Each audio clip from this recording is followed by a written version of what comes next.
going to continue working in section 3.6. We've done a little bit of work. Now, it's all about graphing rational functions, of which this is an example. And there's something interesting about rational functions that you don't quite see with the graph of a parabola or a cubic function or exponential or logarithmic. Well, exponential maybe a little bit. That one feature is going to be asymptotes. In particular, you can get horizontal or vertical asymptotes for a slant asymptote. Now let's take a look at our handout there. And it's kind of an abbreviated one. Rachel? I don't think you ever told us what the definition of an asymptote was. All right, well, I'll tell you what. I will look at it with you. I don't think I really defined it. It's just a feature of a graph that you'll see, and you'll see it in a predictable place. As far as an actual definition, that's a good question. I will associate it with something that you're going to see in terms of a graph. So, all right, well, I guess maybe I should start by looking at asymptotes. And keep in mind that when you're taking your exam, I'm not going to be taking away your graphing calculator. You can graph these things all day, and that's fine. It does take a little bit of finesse to know where to graph these and how to set your window and that kind of stuff. But for starters, let's just take a look at this graph on Desmos. So let's see, that's example E, and it looks like this. So kind of a wild function, a lot going on, very busy looking. But there's a couple things that I want to point out for you here, and the first of which is that this graph kind of approaches this dotted line here, and then down here, and then up here, and down here, etc. And those lines are your asymptotes. Those are your vertical asymptotes. The lines get close to, but never quite touch those vertical asymptotes. Now maybe you can see a little bit of a connection here. So let's kind of zoom out a little bit. This equation, or this vertical line, what would this equation be? Any ideas? You're a little bit. X equals -1, and what else? And x equals 6. Now, compare that to our equation here. Do you think that those numbers are predictable, where you're going to see those vertical asymptotes? I mean, take a look at the denominator. What's going on in the denominator? X equal -1 is where this term here is 0. So where that's 0, that's where you get this interesting feature of a vertical asymptote. Okay. How about over here? Well, when x equals 6, that's going to be another place where you get a vertical asymptote. So where the denominator is 0, that's where you get this interesting feature of a vertical asymptote. So that's where the graph gets, infinitely high. Now, sometimes depending on the problem, it can approach towards positive infinity or towards negative infinity. These things could be reversed. In fact, if I put a negative outside here, then that would flip the graph. So, okay, but it still has the same vertical asymptotes. There is one other asymptote that I want to point out to you. We'll get there in a second, but let's write down a couple of the important things. Vertical asymptotes. Those are going to be equations on the test. I will write down in, hopefully bold letters. Give me an equation. If you just say 6 and -1, I'll probably mark it wrong. You can't graph 6. You can't graph -1. It has to be part of an equation. So x equals 6, x equals -1. Those are your vertical asymptotes. Now, where those asymptotes occur are also values that you can't have in the domain. Remember, the domain is the x values that you put into a function. And you can put in whatever x values you want as long as you're not going to make the denominator 0. So one way to state your domain is that x is not equal to 6 and x is not equal to -1. If, however, WebAssign or myself ask you for your domain in interval notation, then we have to be a little bit more thoughtful. Let's see, we have a -1 there and a 6 there.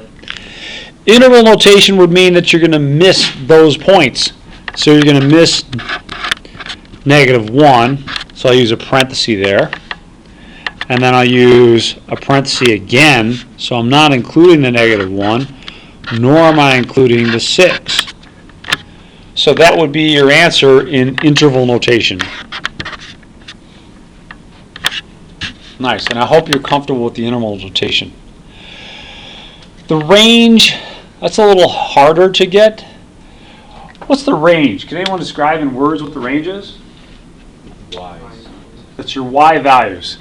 Let's take a look at the graph and see if we can't pick out our y values. Now, let's follow this middle curve. It seems to go up and up and up forever, and down and down and down forever. And it doesn't look like it's missing anything in between. So what would its range be? Infinity, positive infinity. Well done. -infinity to positive infinity. Does anyone remember the other fancy notation I gave you for that? Yeah, well done. Script R. Bonus points for everybody. Well done. Now, there's another thing here. It's called a horizontal asymptote.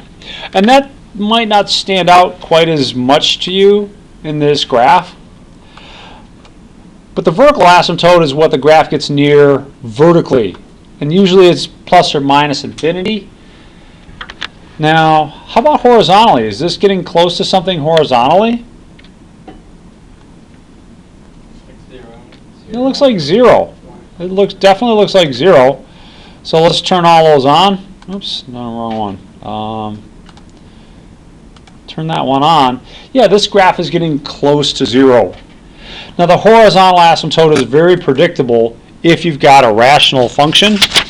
So that is, you're dealing with some r of x equals a polynomial in the numerator divided by a polynomial in the denominator. So there's going to be 3 cases as to what you can get in terms of a horizontal asymptote. Well, 3 cases. 2 of them are going to be horizontal. If the degree of the numerator is less than the degree of the denominator, then here you go. Y equals 0, that's going to be your horizontal asymptote. What if those 2 things were equal? What if the degree of the numerator was actually equal to the degree of the denominator? Then y equals a over b is going to be your horizontal asymptote. What are a and b? A and b are the leading coefficients of these polynomials. The polynomial in the numerator divided by the polynomial in the denominator. So that's another possibility. Finally, if the degree in the numerator is 1 bigger than the degree in the denominator, well, then you got to do a little bit of work here. Then you got to divide the numerator by the denominator and get a quotient.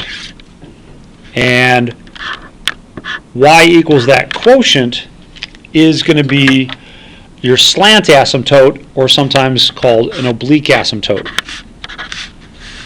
So that's the last of these 3 possibilities here for us, also known as slant asymptote. Okay, so 3 possibilities. Which one are we facing in example E? Are you facing case A, B, or C? What's the degree of the numerator in example E? Benora? 1. How about in the denominator? What's the degree? If you multiplied it all out, what would you end up with? You'd end up with an x squared term, right? So the degree of the denominator is 2. Which case does that reflect? In C, the degree of the numerator is 1 bigger than the degree of the denominator. In this case, the degree of the numerator is less than the degree of the denominator, because you have a degree 1 in the numerator and degree 2 in the denominator. Yeah, so case A. So y equals 0, that's going to be your horizontal asymptote. Nice. Now there's just two more things I want to do for this particular problem. And one of them is going to be to figure out where you have x-intercepts, and the other one's going to be to figure out where you have y-intercepts. Antonio? Out of curiosity, because when you showed the graph for the previous month, how there was an orange line on the 0 because Yes. neither one hit 0, could that also be a judgment call, or do you have to use one of these two? I think it should go hand in hand. So, I mean, your question's a good one. I mean, is it a judgment call where you have a horizontal asymptote? No. They're very predictable. So it's going to be one of these three cases for your rational polynomials. And in this case, because the degree of the numerator is bigger than the degree of the denominator, it's going to be 0. Yeah, it's not even a question. But it is good to double check that it matches up with the graph. The graph should be showing you the same thing. Yeah. It's not going to show you something different. So with respect to that, let's just back up a step and remind us of something we did the other day, and that's this problem. Which case of horizontal asymptote are we dealing with for example D? Is this going to be, let's see, I got to shut these off too. Are we dealing with, whoops, A, B, C? Which one of those three cases are we dealing with? B. B. So in terms of the ratio of the leading coefficients, well, what's the leading coefficient in the numerator? Kelly? 16. And in the denominator? 4. So 16 over 4 gives you y equals 4. That's going to be your horizontal asymptote. Yes? I have a question regarding case D. If it's an improper fraction, do we leave it as improper, or do we want us to make it a mixed number Well, for the case? so like, you know, if I ended up with, if this was like a 17, Yeah. oh, you can leave it as an improper fraction. Yeah, I have no problem. Actually, I tend to prefer improper fractions. I find, you know, mixed numbers to be a little bit annoying. So, I don't know. Okay, so let's take a look at the graph here. The graph should match what we figured out here. So here's your graph of D, and let me move out a little bit there and a little bit down here. And let's actually take a look at the asymptotes, and bam, there you go. So your red one, this red line here, is your horizontal asymptote. I should make all these dotted. The reason I like making them dotted or dashed is because these aren't real features of the graph. When you plug this into your graphing calculator, you're not going to see this. All you're going to see is this much. That's okay. It's still showing you the same thing. One thing that I like about this example is that it shows you that, you know, occasionally you'll have graphs that cross their horizontal asymptote. That's fine. Nothing wrong with that at all. It's still a good graph. It's just that this one crosses its horizontal asymptote. Okay, let's finish up a couple more here. By a couple more, I mean these last two parts here. How do you find the x-intercept? Maybe we should find the y-intercept first. How do you find the y-intercept of a graph? Anyone remember? Set x to 0. Set x equals 0. Thank you.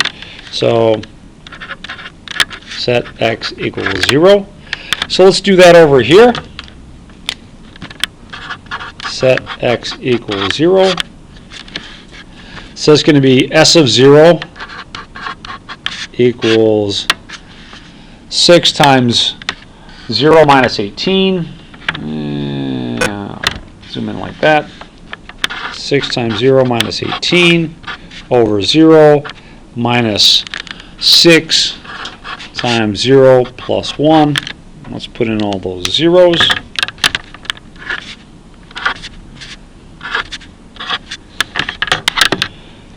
In the numerator, that's going to give me negative 18. What am I going to get in the denominator? Negative 6. You go negative 6 times 1, which would be negative 6, So overall, you get a 3. That's where your graph should cross the y-axis. So in terms of coordinates, it'd be 0, 3.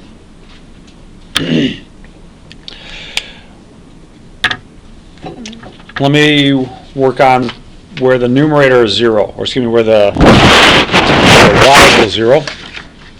So this is example E still.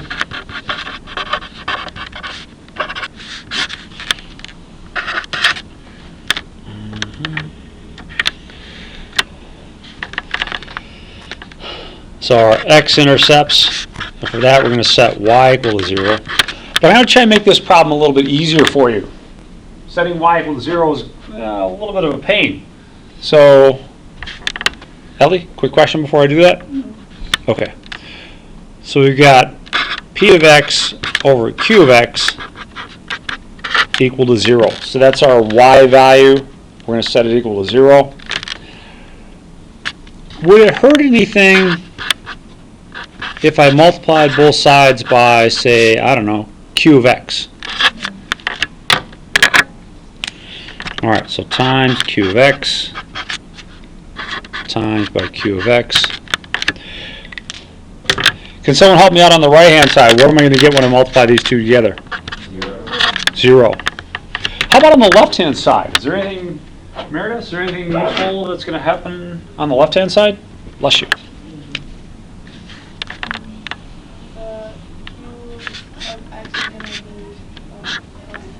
Yeah, q of x cancels out.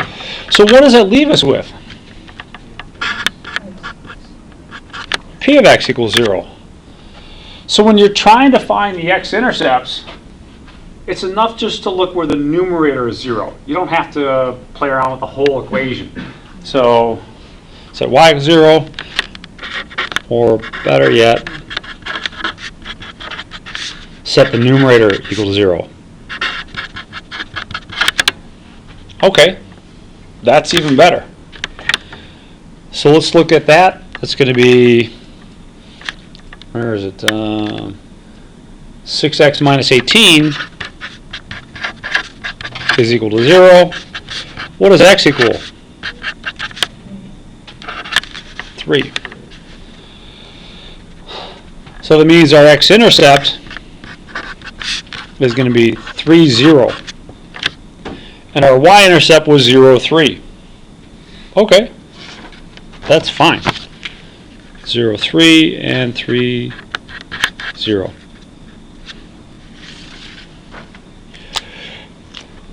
Now on the test, there's going to be a problem like this, and it's going to be worth, a good chunk of points, 7 to 10 points someplace.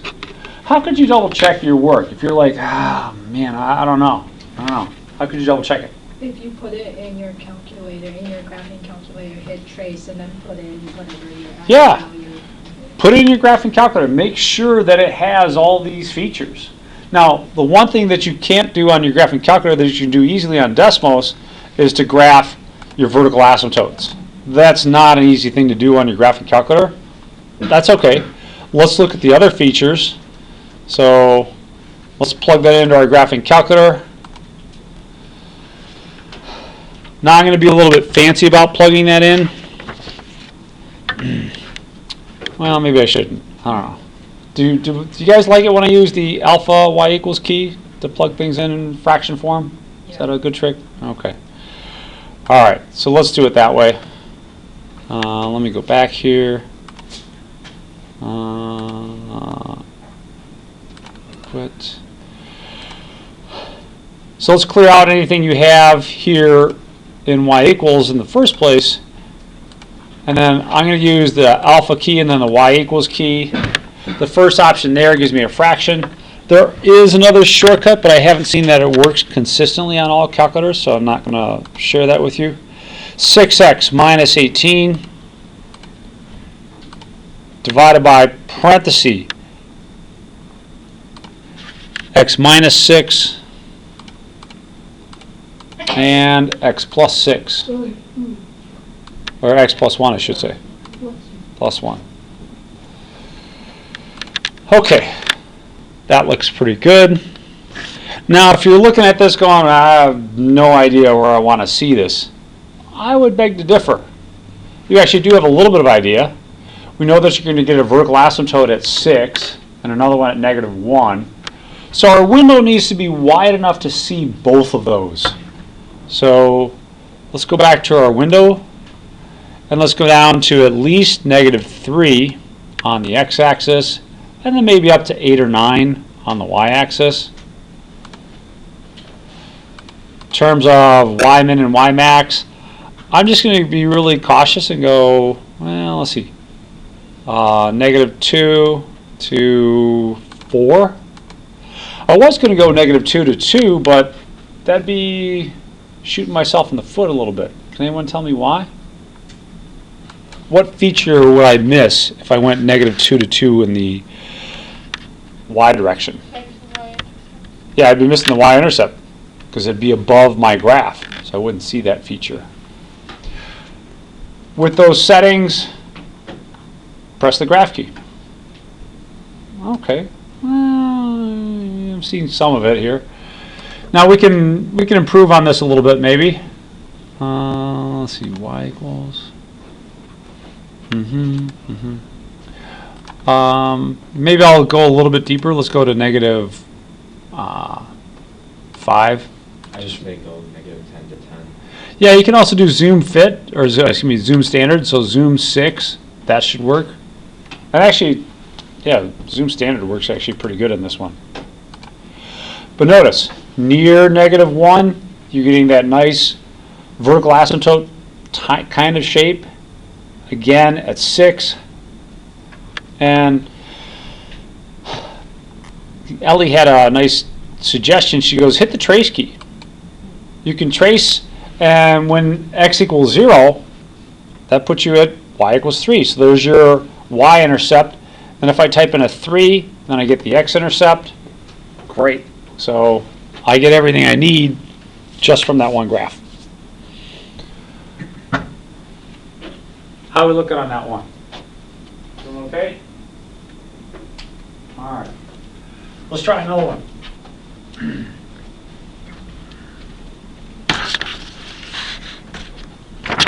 So let's move down to example F.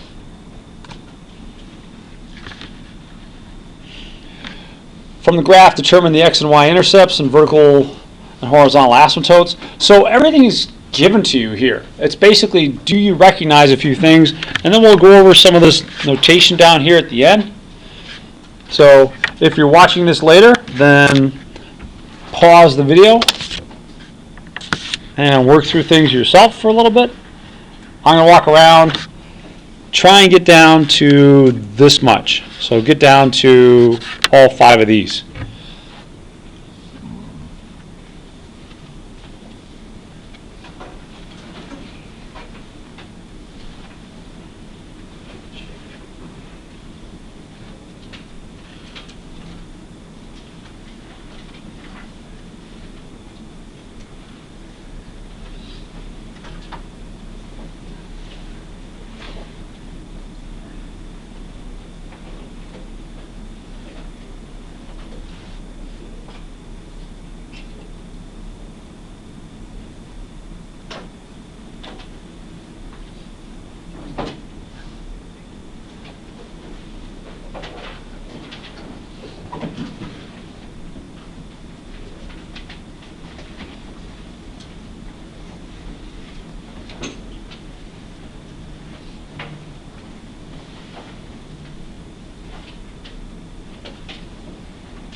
So you get kind of a twofer on this one, right?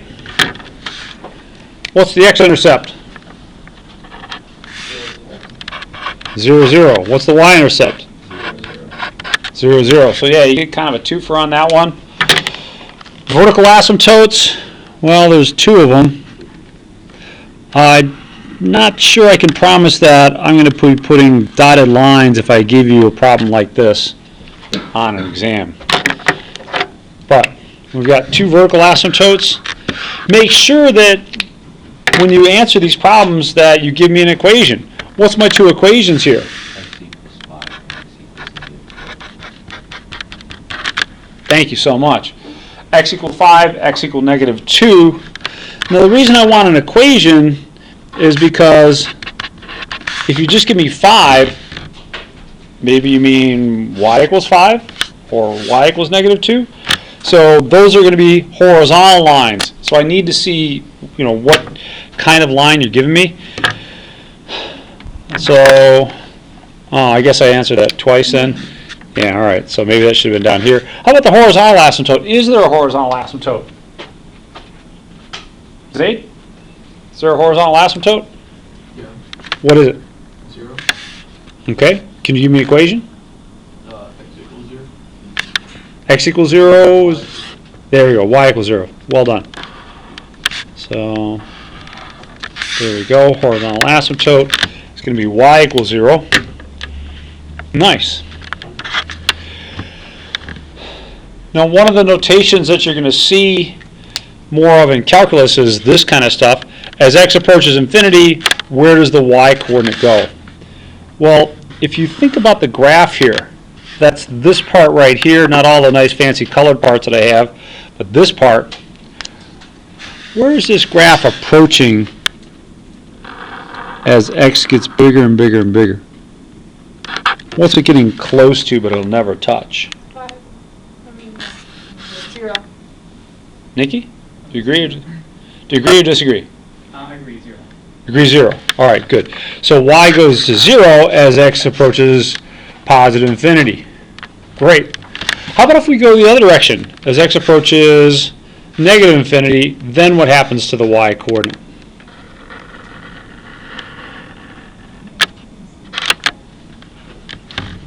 also approaches 0. Josh, do you agree? It also approaches 0? Yeah. Yeah.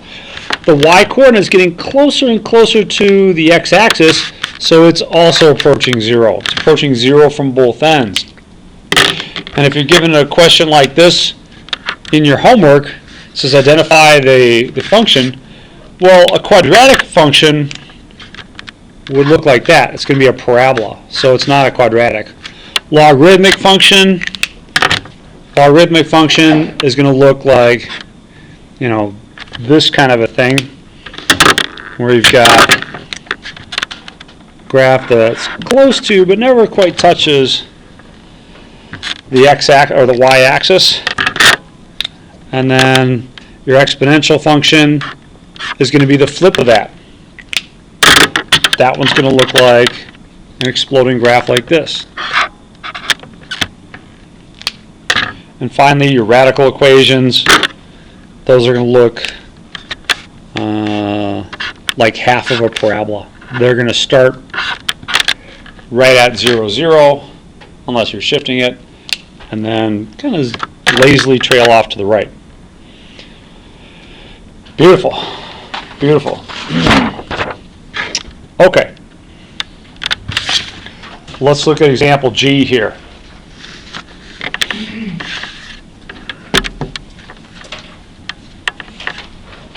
So for example G, let's see if we can't figure out, horizontal and vertical asymptotes.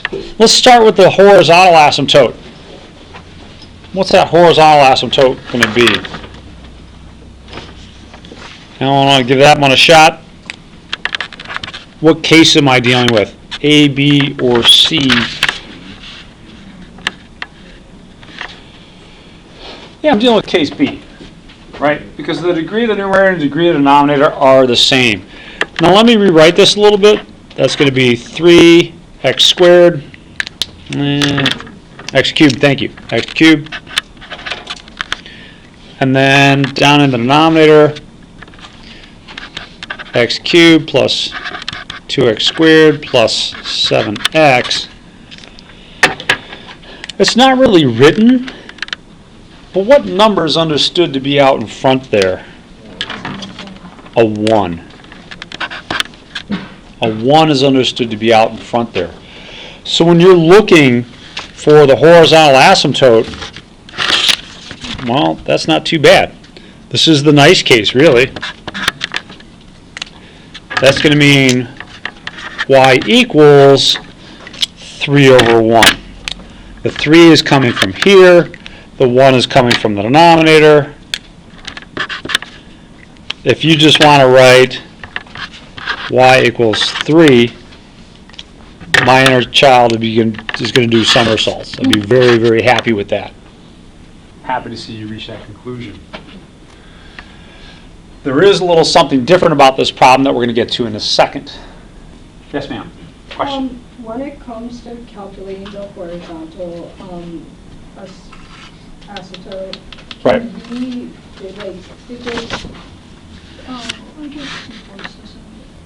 if it's like 2/4, can we reduce that down to 1/2? I'd be happy if you reduced 2/4 to 1/2 or whatever fraction you got, put it in lowest terms. Am I going to mark you wrong if you don't? Probably not. It's not a big thing, but I would like to see you put it in lowest terms. Yes, Rachel? So define the degree, you're just using the first. Yeah, the degree of the polynomial is just going to be the degree of the highest monomial or the highest degree monomial term. So generally speaking, I'll write my polynomials in descending order. So that means that that first term is your leading term, and it's also going to tell you the degree. So in this case, they're both 3. So that's why this is case B, because the degree in the numerator and degree in the denominator match. Appreciate the question. Thank you. Now from our previous example, we expect some interesting things happening here with where you get vertical asymptotes. So let me get back to my other sheet here. Let's take a look at example G.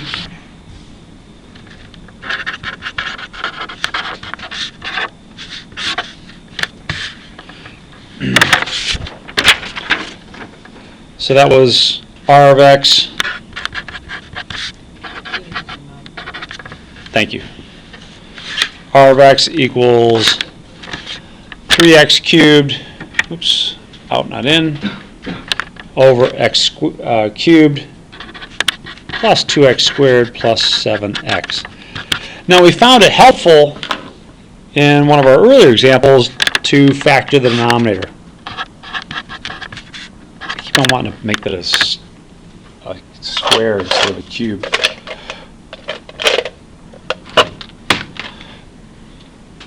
Can I factor the denominator at all? Can anyone help me factor that? Yes? You can factor out an x. Yeah, let's factor out an x.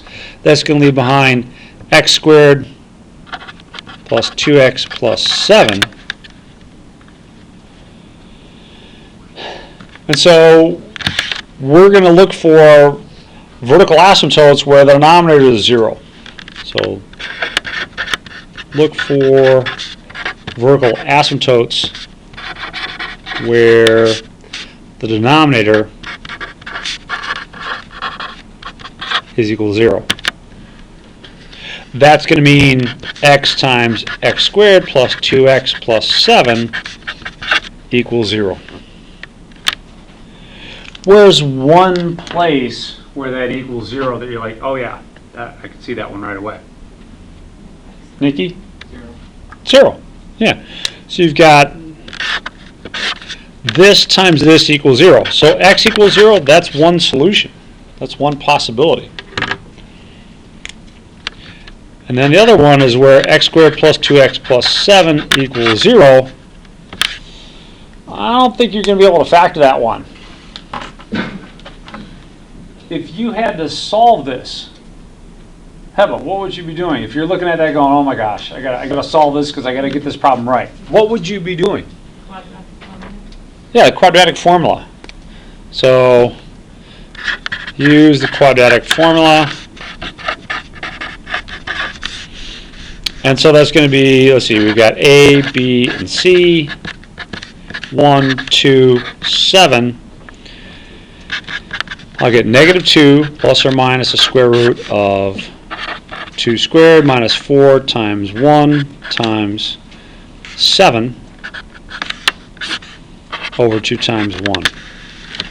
And I'm only going to go so far on this one. In fact, I'm going to stop right here. 4 minus 28 is going to be negative 24. Why am I going to stop there? It would make a complex number. Yeah, you're going to get a complex number. It's not going to be a real number. So you're not going to see vertical asymptotes at negative 2 plus or minus 2 square roots of I over 2, right? You're just not going to see those on your graph. Now, if we lived in a complex world and you could see in the complex plane, that'd be different, but we can't.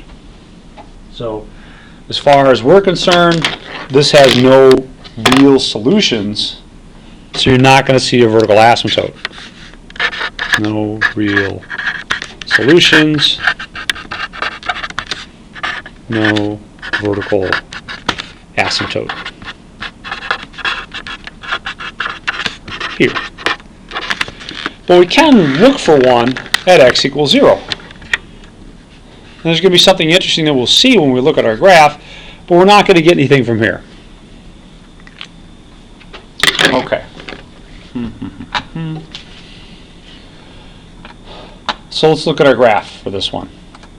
And I'm just going to cheat and do Desmos here. Let's get rid of those. Here we go. And wait a minute. Something's wrong here. I'm not seeing. Does this graph look like it has a vertical asymptote? No. No, it doesn't. So what did I miss? What went wrong? Well, what went wrong is kind of what went wrong with the very first example that we did the other day. So kind of like our part 1. Let's see. It was in this equation right here. And maybe we can look back at that and understand again what happened. But keep in mind, this function is not defined when x equals 0, is it? X equals 0 is not part of the domain. But what does it look like I can do now that I have this thing factored?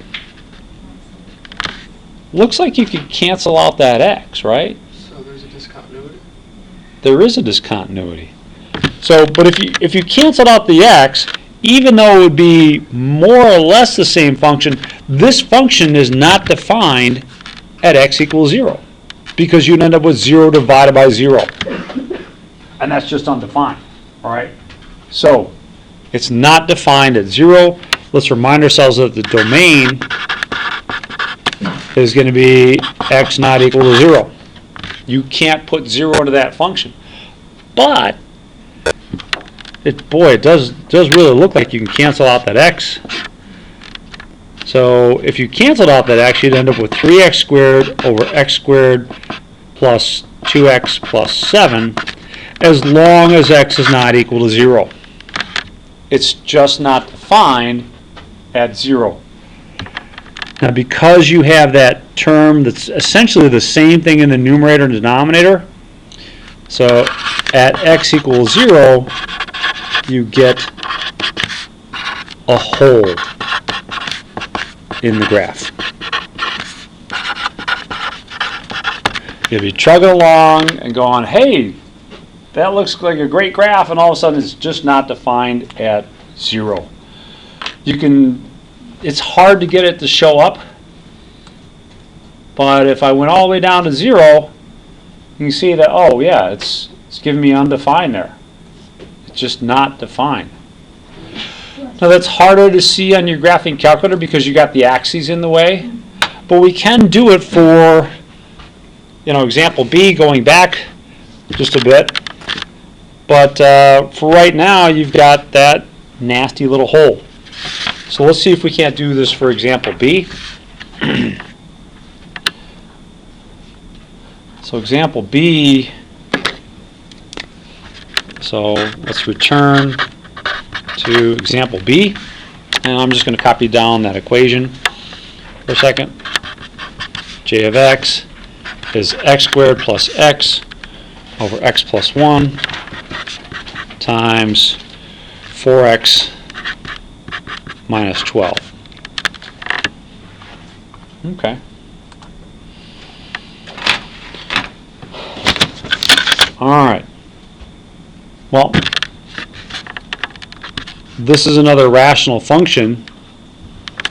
By the way, if you multiplied this out, you would end up with x squared plus x over 4x squared minus 8x minus 12.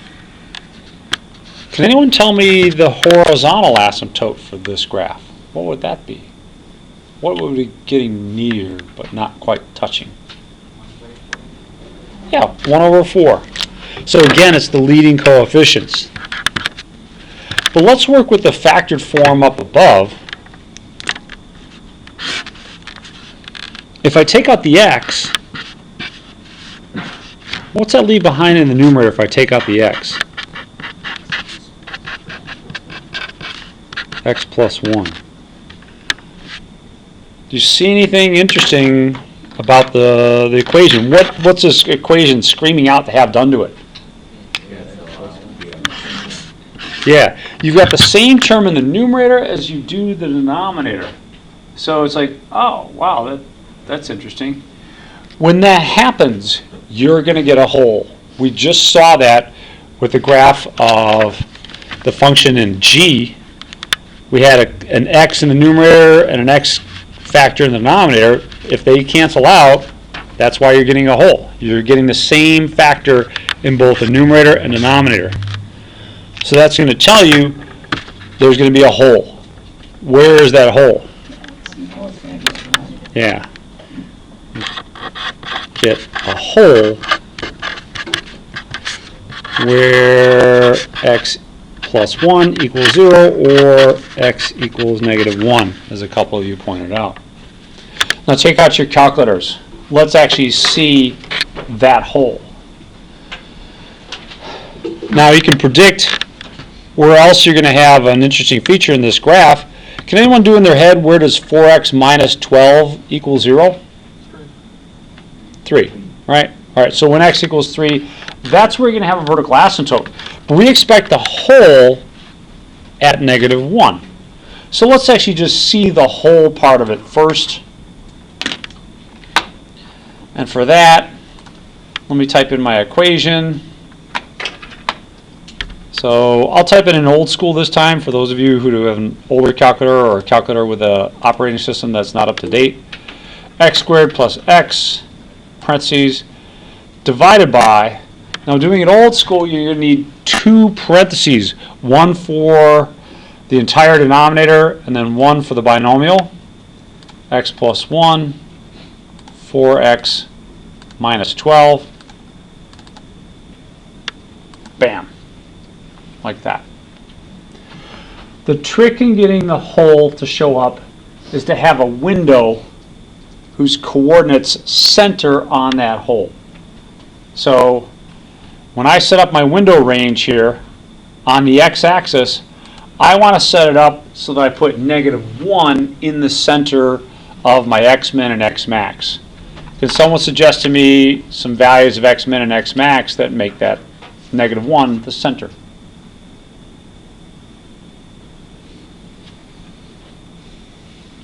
Michael? Negative 6 and 5? That would put negative 1/2. Yeah. Negative 6 and 4. Negative 2 and 0? Yeah, let's just do negative 2 and 0. All right? So we'll do negative 2 and 0. Thank you. Now on y-min and y-max, let me help out here a little bit. Let's go negative 0.5 and hey, you know what? I don't even think you need to go negative. Maybe I'll change that. I might make that a 0. I might go back and make that a 0. In fact, I'm going to just roll the dice right here and make that a 0. Let's hit the graph key. What do you notice about your graph? What's different about this graph that's kind of unusual? So wait a minute, there's something wrong. There's a hole in it. It's missing a pixel. It's missing that pixel right there. And the reason it's showing that is because we put it right at the center and the calculator's trying to plot what happens at -1, and it puts in -1 and says, oh, wait a minute, it doesn't exist there. So that's why you're getting that hole there in the graph. And you can get that to show up on your calculator if you put the hole in the center of your graph. Nice. So the horizontal asymptote, this is the nice case where you've got the degrees are equal to each other. So the horizontal asymptote in that case is just going to be 1/4. But this graph has a hole in it. Over to the right, if we went over a little bit to the right, if I extended my view, let's let x max equal, say, 5.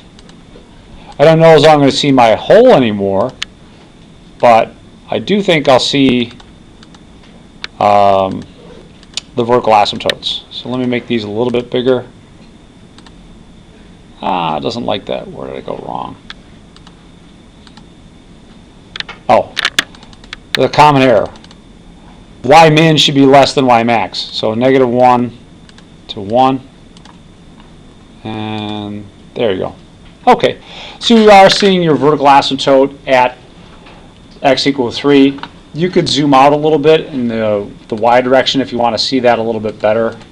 So I can make this like -6 to 6 or something like that. And that should give me a little bit better sense that the graph has actually got a vertical asymptote there. Nice, nice. Any other comments or thoughts on that one? Yes? Could we also like do zoom box? Zoom box could work. Zoom box only works if you're trying to zoom in. Oh. You can't zoom out with zoom box though. Mm. So yeah, if No, you're trying to zoom in, zoom box would work. For like when we have It might not show the hole anymore. So for instance, let's just try it. If I do zoom box, and I'm like, yeah, I know I got a hole around -1. I could zoom in. I don't know as though I'm going to be able to actually pull it off, because to see that hole, you've got to have a pixel that lines up on that hole. So I don't know if this will work, but we'll try it. Yeah, if you look at that, you're not really seeing the hole. You can see it this way if you do trace, and then our hole's at -1, x equals -1, and bam, look what happens for your y coordinate. What is the y coordinate here? Nothing. Nothing. Basically, it's your calculator saying it's undefined there. So, good deal. Okay, there's 2 more things we got to cover. We've covered a couple different cases of our asymptotes. We've covered case A and B. But the last one is case C, and that is, well, what if you have the degree of the numerator is 1 bigger than the degree of the denominator? Then you get what's called a slant asymptote or oblique asymptote, depending on the author or the instructor. I'm fine with either one. I'm not married to one versus the other one. Can anyone tell me, without doing any calculation, on your paper, where am I going to get a vertical asymptote here? Yeah, x equals 7. Good. So right there, you're going to get your vertical asymptote at x equals 7. All right, so that's a nice couple easy points. Don't miss those. But then I've got this other thing here, and that's because the degree of the numerator is 1 bigger than the degree of the denominator. So good news for you. We can practice a little bit of synthetic division. I've got to divide this out so that I can write it as a quotient and a remainder. And I really just need the quotient part of it. But it's not a bad excuse to practice our synthetic division. So it's going to be x minus 7 into x squared plus 3x. Thank you. I was thinking about, well, how am I going to ask them what else I should write there? But you're right. Spot on. It's a 0. I would suggest you do this synthetically. So if we're going to do that synthetically, 7 goes out in front. Bless you. What goes underneath? 1, 1, 3, and 0. Great. Couple other things to take care of. What goes between the 3 and the 0 here? Little remainder. Yeah, a little line here to separate out a remainder. Gio, what goes underneath the 1 here? 0. 0. Good. Synthetic division always starts out with a 0 underneath that first term. Cool. Elizabeth, what do we do to get the rest of our terms? You add and then multiply by the 7. Good, so add to go down, multiply to go up. 7 times 1 gives me 7. Then what? 10, Mm-hmm. then 70. Nice. Let's understand what that means. It means when I divide this into this is my answer. Can someone interpret for me, Jaya, what this stuff means? What does it mean? You will write out your equation for this, so 70 is the division. 10 will be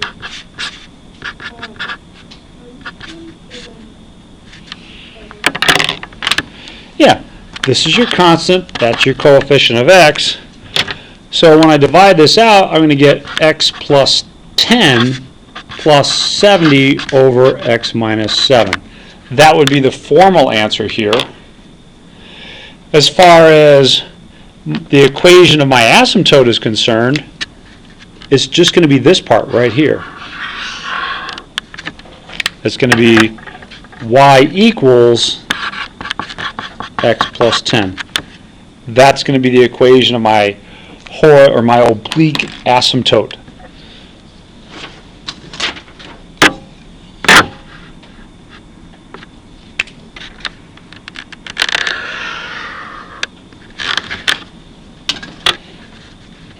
So y equals x plus 10, x equals 7. I hope that you can find where the numerator equals 0. Numerator equals 0 when x is 0 or x is negative 3. So you're going to have two x-intercepts. And then you can also find the y-intercept, which is going to be one of our x-intercepts. Let's look at this graphically. Because remember, I'm not going to take your calculator away. So when I ask you to graph this, it's no big deal. Just plug it into your graphing calculator. I want to look at it here. Let's get rid of this one and graph this one.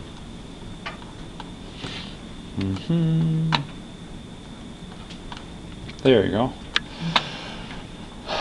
So let's plug in our vertical and horizontal asymptotes. There's our vertical asymptote. We knew that was coming.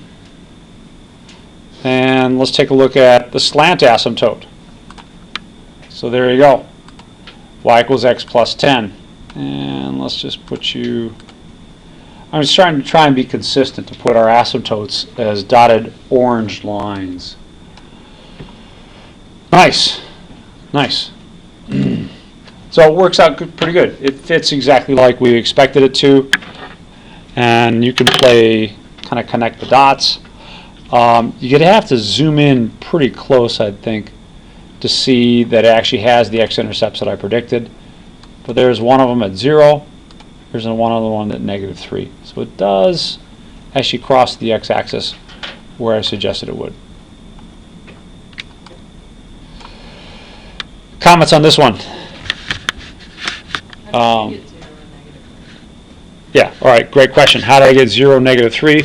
So x-intercepts of h, that's going to happen where the numerator equals 0, right? That was our rule that we picked up from the other one.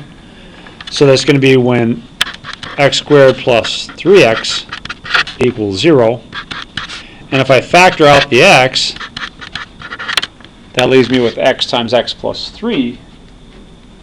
Rachel, where is that going to equal 0? Well, that actually equals 0. So 0 and minus 3. Ellie, did you have the same question? No, I had a different question. Yeah. Why do we ignore the remainder when it comes to doing the slant? That's a great question.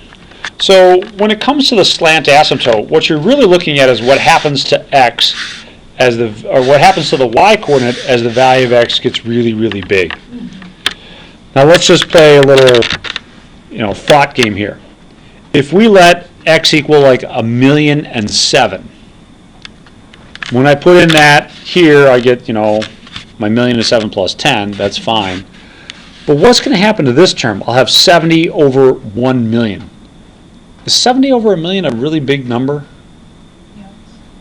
70 divided by 1 million? Is that a big number? That's pretty small.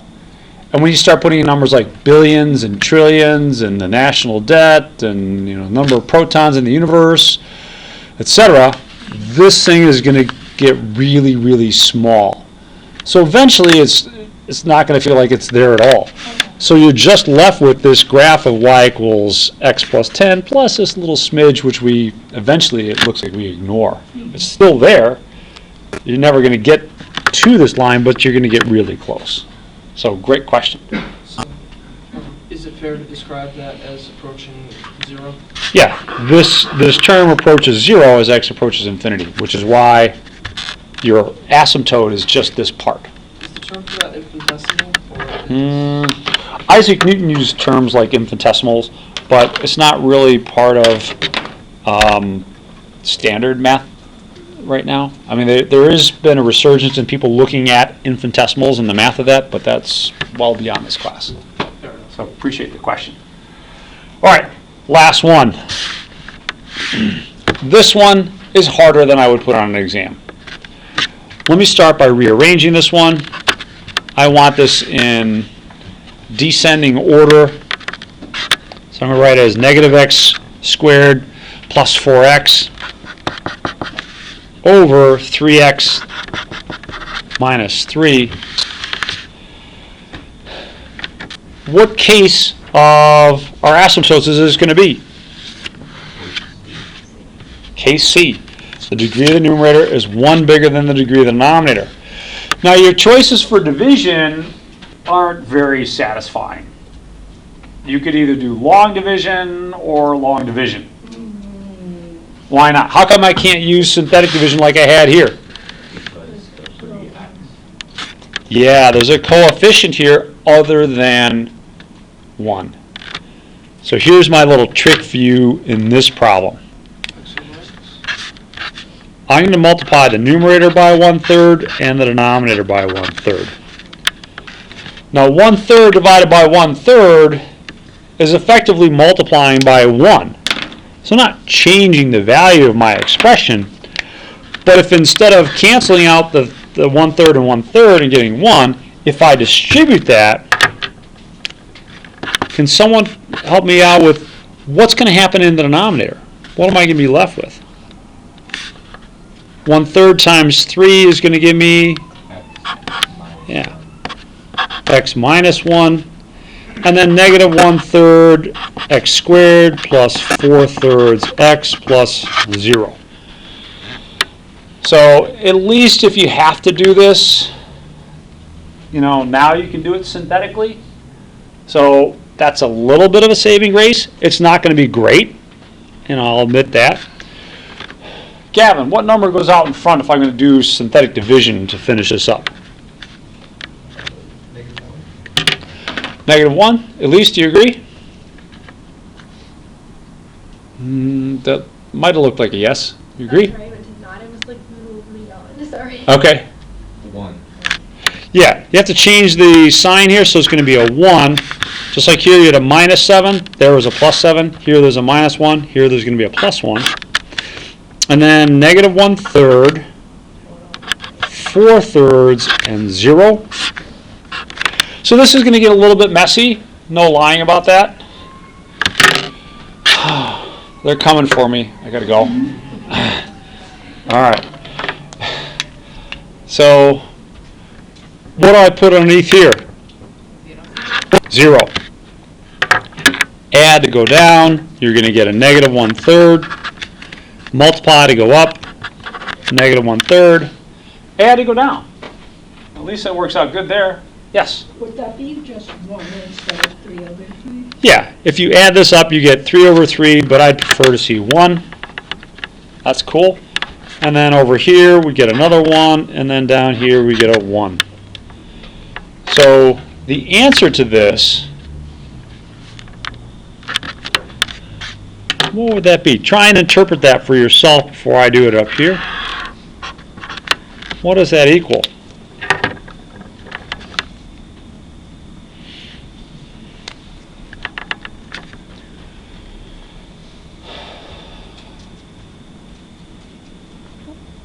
Elizabeth?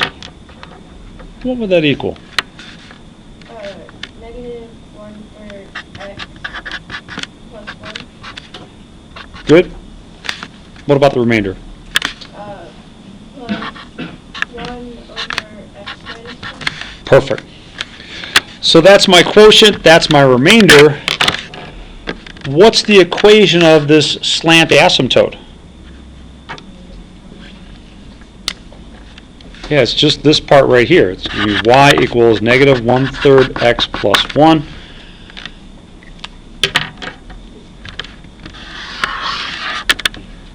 Nice. That's the equation of this slanted line. What about this equation at least makes you feel a little bit better, or at least looks good? There's two things you could say about this equation that make it look plausible. The vertical asymptote. And y equals mx. All right, so y equals m equals b. What about the slope and the intercept? Robert's right. It's negative, right? So you got a negative slope. That makes sense. What else makes sense when you look at this? Ellie? Yes.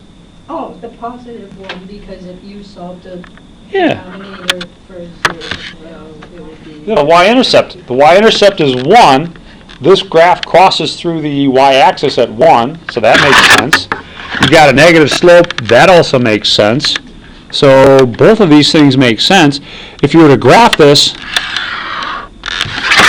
then bam, you should end up with something very close. Is it worth taking a moment to graph this on our graphing calculator? Graph it all? Make sure that we got it right, or do you have utmost confidence in me? Which one is it? Both of them are good answers. That is a loaded question. Yeah, that's right. So make sure you answer correct. All right. All right. How about the vertical asymptote? Where's this vertical asymptote going to be? What equals 1? X equal 1. So you got that vertical asymptote there, which you can't graph on your graphing calculator very easily. But you can graph both of these two, and you should see that our line does seem to match that.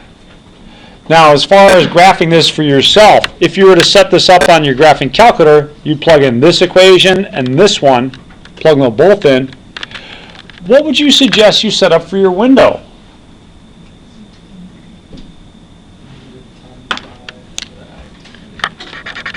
Yeah. Use the settings that are already there, right? Negative 10 to 10 on the x-axis, and then negative 4 to 5 or negative 4 to 6 on the y-axis. But, I mean, there's no benefit to really knocking yourself out and thinking real deep about it. You've already got a graph there. So just use those coordinates. So negative 10 to 6 by negative 4 to 6. That's what I would use for my window settings. Brilliant. Brilliant. Comments or thoughts on that one? Yay, let's set this one to bed.